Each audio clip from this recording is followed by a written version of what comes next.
Around that time, though, there was the Blizzard Kespa dispute.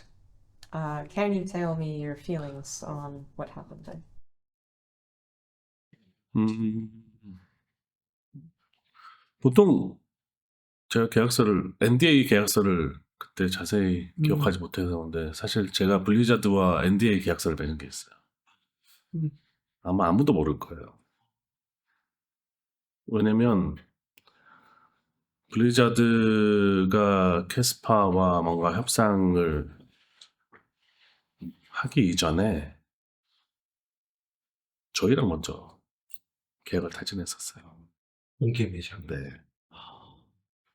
그래서 제가 그 계약 협상하는 멤버 중에 한 명이었고,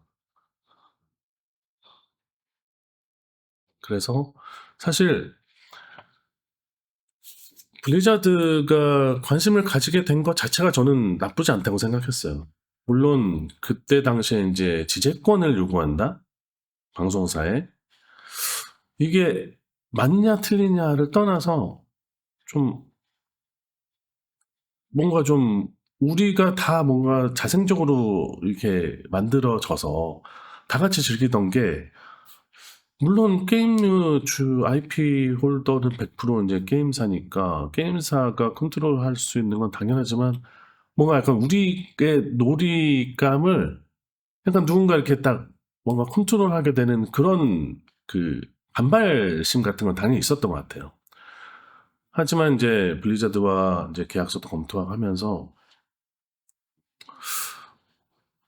이게 뭔가 돈으로 뭔가 그것이 뭔가 측정되고 돈으로 뭔가 이렇게 매겨지는 것들도 사실 좀 편하지는 않았던 것 같아요. 하지만 그 계약 내용에 따르면 나쁜 건 아니었죠. 하지만 또 한편으로는 좀 서운하게 됐어요, 블리자드에. 이걸 한국의 스타크래프트 산업이 물론 팀도 프로팀도 생기고 스폰서도 있고 대회도 이제 스폰서가 붙고 해서 하지만 사실 그렇게 큰 규모는 아니었거든요. 이제 전체 산업의 이제 금액으로 따지면 액수로 따지면 하지만 미국 사람들의 감성은 다른 거죠. 이거 이렇게 파퓰러해?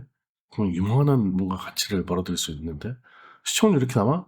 우리가 환산했을 때는 어마어마하게 많은 돈인데 그래서 입장 차이가 굉장히 좀 많이 있었어요.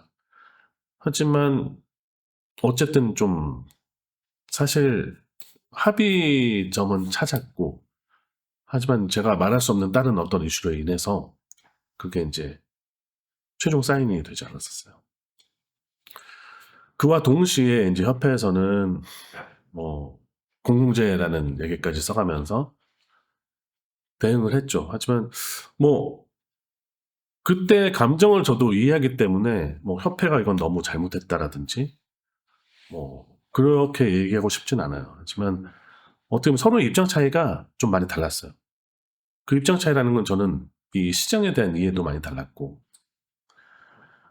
그 블리자드가 요구한 뭔가 그 금액에 대한 느낌도 서로 달랐어요. 블리자드 입장에서는 이건 되게 상징적인 액수야. 되게 최소의 액수야라고 생각했지만 이제 협회나 한국 이제 시장 입장에서는 이렇게 많은 액수를